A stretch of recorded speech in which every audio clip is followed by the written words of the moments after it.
bawal mo ilagay yung 4 times 4 kasi kailangan prime number yung ilalagay mo sa 20. Bawal 4 times 4 kasi composite siyang dalawa. Composite sila parehas. Composite silang dalawa. Kailangan prime number yung ilalagay mo sa 20 para mabuo mo, mahanap mo yung sagot doon.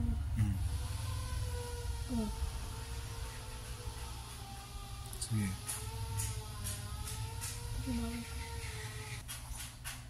1, 2, 3.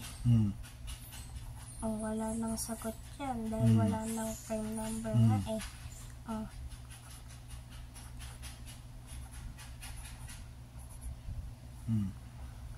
Tapos, sasafty mo siya. 2 times 2. 4. 4 times 2. 8 equals 8 yung sagot.